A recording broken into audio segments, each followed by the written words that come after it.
going to talk a little bit about using hardware wallets with Bitcoin Core, some of the stuff that's actually possible, some of the things that are in the pipeline, some of the things that may one day be possible. Enjoy. So for those of you who have never used Bitcoin Core, I would actually like to ask, has anybody actually used Bitcoin Core? Cool. That's a lot more people than I thought. Great.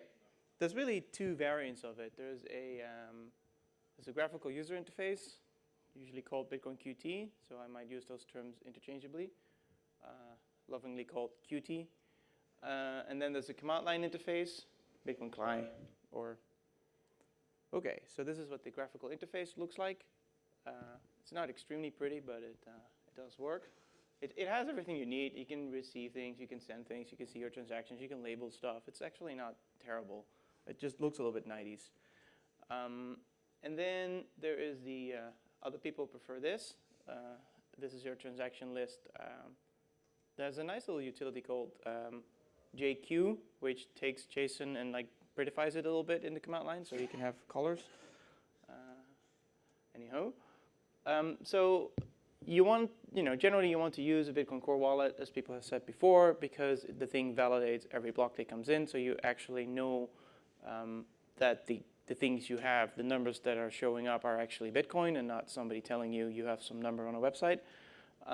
It's pretty well-reviewed code, and it sits on your, well, and the downside is, and that's what we're getting to, is that it's sitting on your computer, and there's all sorts of things sitting on your computer. So it's not a great place to have private keys.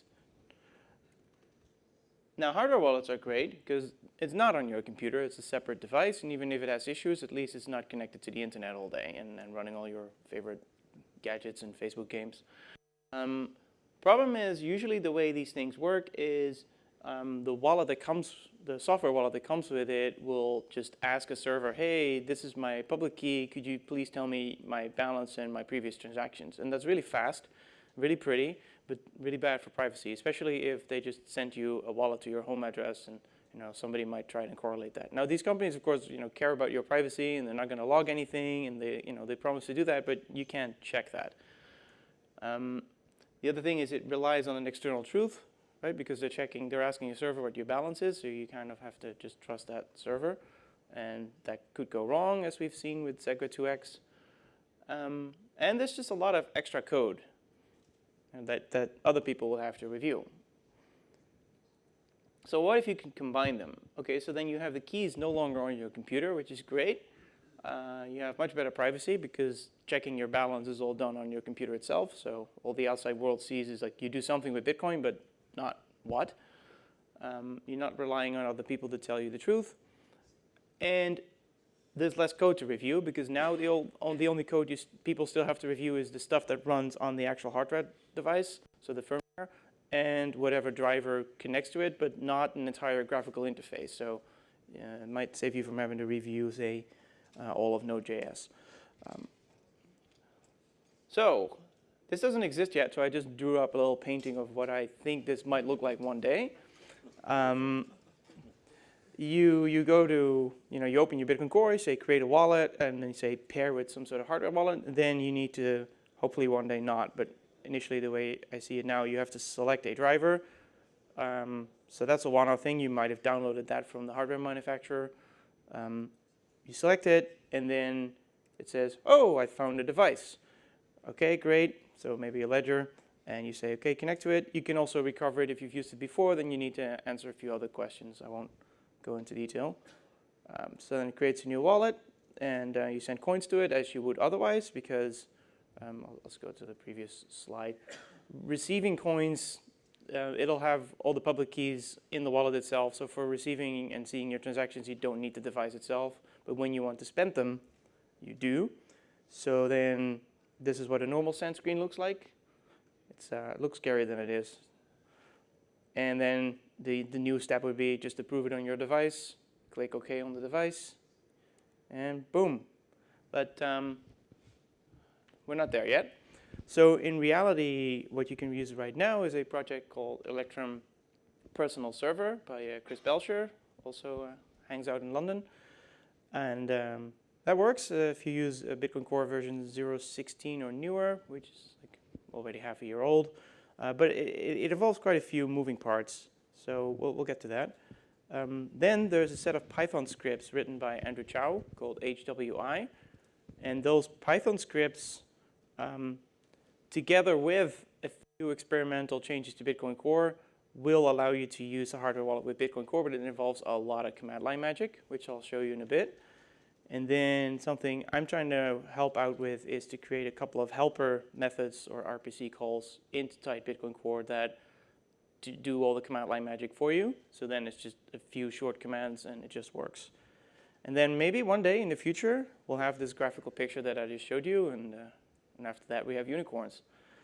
And so the version numbers I'm showing you, 0.18 is coming, will have its feature freeze next week. So it's a bit iffy if everything gets in there. Then 0.19 would be 6 months later, and then 0.20 would be a year from now, but I put a plus there for a reason. Because there's no official timeline, so things get merged when they get merged, and if they don't get merged, maybe the next time, or maybe somebody finds a fundamental problem with this whole idea and nothing happens. Okay, so the way Electrum Personal Server works roughly is you install Bitcoin Core, then you install Electrum, then you install a small Python program called Electrum Personal Server, and then you do a little bit of configuration. It's pretty well explained, and then profit. I've used this before. It does work. Have fun with that. But I'm going to talk about something else now. But this is like if you really want to use it now, because otherwise the stuff I'm about to show you is terribly experimental, will probably cause you to lose all your money. Okay, there's a couple of problems in general that need to be addressed. And one is how do you encode transactions? Because now you're sending transactions from one wallet to another, and this was mentioned by the previous speaker as well. There's something called partially signed Bitcoin transactions, PSBT. And I'll show you probably a little bit of that. It's just a way to encode transactions in a more helpful way. So it'll have which inputs are going into this transaction, what's the destination, and some hints about derivation paths. So in BIP39 you have these you write these 24 words down, and then this would contain instructions on how to go from these words to the actual addresses that you're talking about, so that the hardware wallet knows what it needs to sign. How do you communicate between a hardware wallet and Bitcoin Core? I'll show you one solution that involves basically Unix pipes. So you call a command, and then you take the output from the command, and you process that. But another way could be JSON RPCs, where you have some sort of little, the device driver would be a little server, and it would communicate. You would communicate as if it's an external website. The cool thing about that would be that you can abstract it. So you could use hardware wallets to sign, but you could also use an external service, say a Bitco to sign, and it would just be a URL, and it happens to live on your device.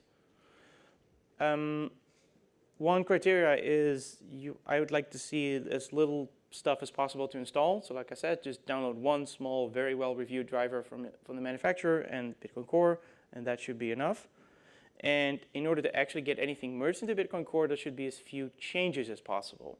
And that's a tricky one, because people might say, why don't you just add USB drivers and then have it all work from Bitcoin Core? But then somebody needs to review all those USB drivers, and that's just going to take years. And then there might be hardware wallets that don't use USB, so then do you want to review all the Bluetooth drivers? And that seems like a nightmare. So I think for the foreseeable future, you'll have Bitcoin Core have some standard way of talking to a driver, and then the driver can figure out how to talk to USB on all sorts of operating systems.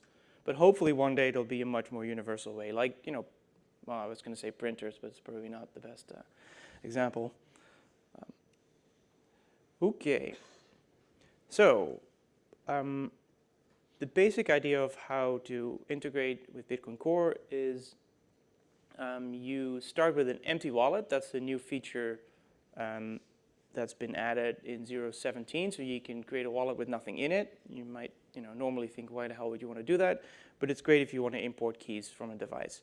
So you start with an empty wallet, and then you import keys from a device into that wallet.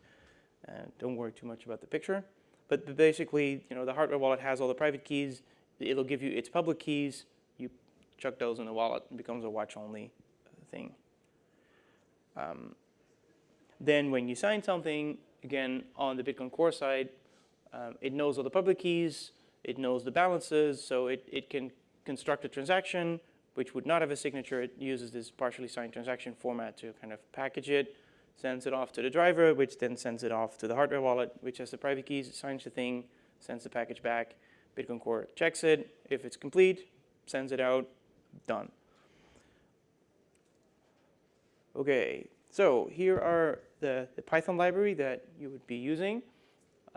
Recently, this is written by Andrew Chow. It basically, it takes all these Python drivers for the different hardware wallets, like Ledger, Trezor, Coldcard, a bunch of them, and just unifies the interface. So you have one standard command. If you want to get the keys, you call getxpub, and it just works on all the devices.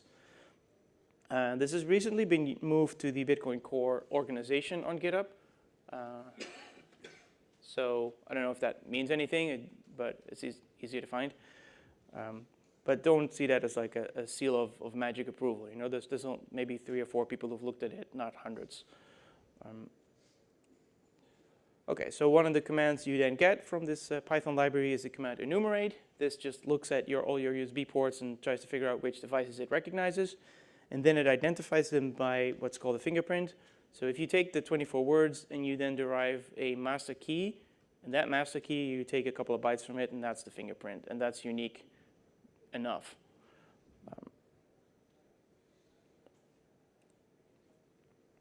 So then this kind of shows the command line of how you would create a watch-only wallet, just with create wallet, and then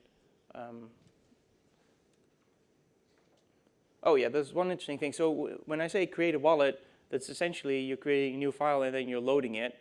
And so as of Bitcoin Core 0.17, it's actually possible to load and unload wallets and create them on the fly. So it used to be that you have to kind of start Bitcoin Core again if you wanted to have more than one wallet. So this is nice. It could also be useful for, I don't know, if you're running some sort of exchange and you have a bunch of wallet files on USB, you can plug them in manually and have Bitcoin Core do its thing and then unplug it again without having to restart things. But it's useful for this too. So we create this wallet. Then we want to get an xpub, and we want to get this xpub at a certain place. So I don't know how many people are familiar with how BIP32 and BIP44 work, the hierarchical wallets. Anyone who's, okay, not a few people. So there's kind of a standard that says, okay, when you start with the seed, you first derive this number and then that number, and you do that a couple of times. And then eventually you have something called accounts, and then you have receive addresses and change addresses, and that's kind of expressed here. But the idea is you want to get the public key not of the root of the device, but a little bit higher up the tree. And the way you communicate that is with something called a descriptor at the bottom. And I'll show you what that is, because you might be, what is this thing? So output descriptors are a new feature, I think, introduced in 0.18 or 0.17, and only used in a very, very limited capacity because they're actually not standardized yet. So there might be a BIP for it in the future, but this might change slightly. But it's a way to describe, again, to go from a key to an address, or usually an address. There's some cases where you don't have an address.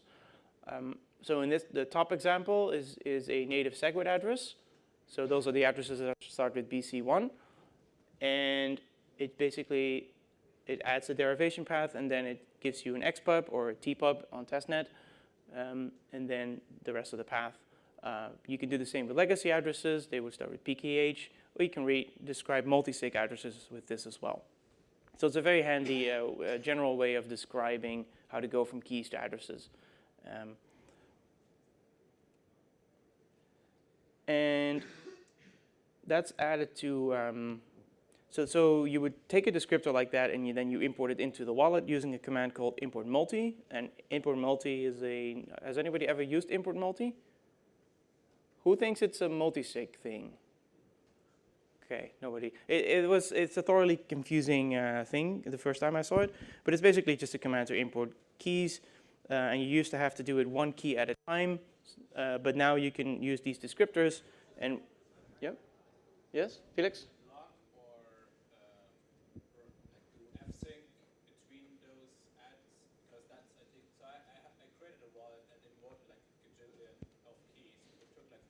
Yeah, it's slow. And then I put the wallet to RAM disk, and that was much faster. So I wonder if the fsync and the wallet lock is responsible for that, and if the import multi would get rid of that, that would be great. I don't know if it does. So Felix asked why it's extremely slow to import a whole bunch of keys, and it seems to be faster on a RAM disk. And the answer is I have no idea. I haven't looked at that part. I do know it's suspiciously slow, but this is you need to import keys once. So if it takes 30 seconds, I don't really care, but it can probably be a lot faster. So one of the nice things about this, so instead of having to import one by one by one by one, but then how many keys do you import? 1,000 maybe. There's this little asterisk at the end, which just means all of it. And so the command gets a little bit easier. But that was not possible yet with import multi, but it is as of yesterday because that was just merged. So that's great. Let's see. So this slide is out of date actually. And then the other small change that is still needed, that isn't merged yet, is some internal stuff about the key pool that I will not bother you with. Okay, so like I said, if you want to generate a receive address, you don't need access to the device for that. It just uses the normal interface, and you get a nice QR code and the address. So you can receive it. You wait for confirmations because the Bitcoin Core wallet does not let you spend coins until they've been confirmed. Then we're going to make a transaction to send coins because that's the interesting bit. I'm going to do that the hard way and then the easy way. So the hard way is the command that's a little hard to read, I guess. It's called wallet create funded phbt. That's already there. So it creates a partially signed transaction format, and the idea there is that you tell it the destination and the amount, and it's going to do the coin selection for you, or you can give it a list of inputs that you want to use if you're very picky about, I want to spend the coins that I got from this thing and not the coins that I got from this other thing. Then you pass an argument that says include watching, which means you should use these watch-only keys because the wallet thinks it can't spend it, but now you say, no, don't worry about it, I'll figure that out. It creates this nice encoded partially signed transaction. If you like, you can inspect that with decode phbt, and you can see a JSON sort of representation of what's in it. Basically the inputs, the outputs, and some additional information. Don't forget to add true at the end, because otherwise you're going to get confusing error messages. Welcome to command lines. Okay, so I already described phbt. Now, you sign it. We're going to just do that with the HWI Python script. The command is basically sign tx, and you tell it the fingerprint so it knows which device to use. You tell it that you want to use testnet, then you copy paste the thing that came out of the previous command. You just copy paste it behind it, and then it shows up at the device. You click OK, or whatever the device wants you to do, and then it returns basically another PSBT. And if you look at it before and after, can anybody see the difference? Before, after? There's the partial signatures in the middle. So it has a signature, and then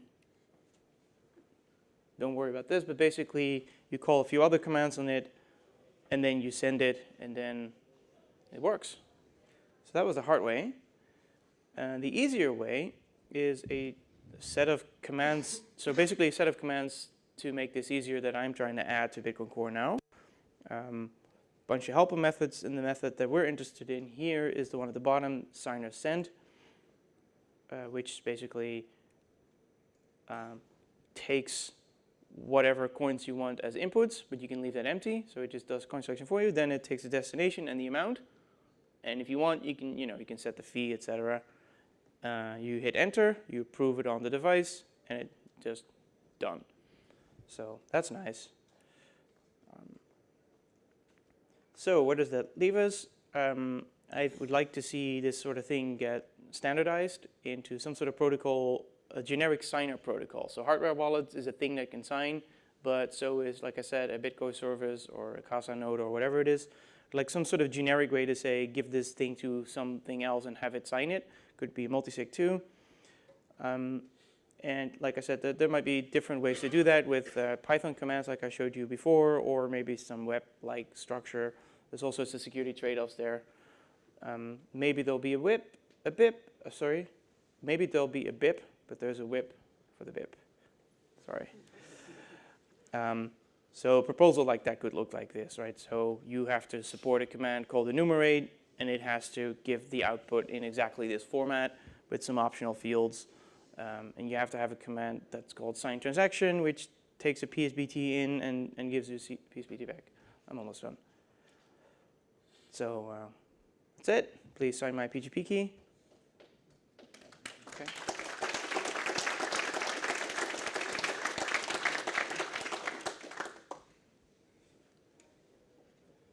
Awesome, thank you guys. We got one quick question and then we'll take a 10-minute break or a 5-minute break. Yeah, with that setup, would it be possible to use a device such as PGP cards? Say again? To sign transaction, would it be possible to use device such as PGP card rather than hardware wallet? What is a PGP card? It's a card where you store your keys. Okay, and you need to insert the card to sign whatever message you need to sign. So the keys are not stored on your computer, but on an external smart card. Yeah, well, if the external smart card is the one doing the signing, so it has to understand what Bitcoin transactions are at a minimum. So if you can change the firmware of that card and run whatever, something similar to what runs on a Trezor and a Ledger, then yes. But if they don't let you change the firmware, then I'm guessing no. Unless it's like willing to sign, no. Because it has to understand how to make a Bitcoin signature. It's a very specific process. So if it knows how to do a PGP signature, it's not going to know how to do a Bitcoin signature. No, of course, but modified, Yeah. kind of device similar to PGP cards, but modified to deal with Bitcoin. So you have no I guess. I nothing mean, on that. there's probably some minimum hardware requirements that you need to sign a Bitcoin transaction, but you should ask the Ledger or the Trezor folks. Yeah. All right, guys, thank you very much. Let's take a very, very short break, and we'll get back into it. We got 2 more speakers to close out the day.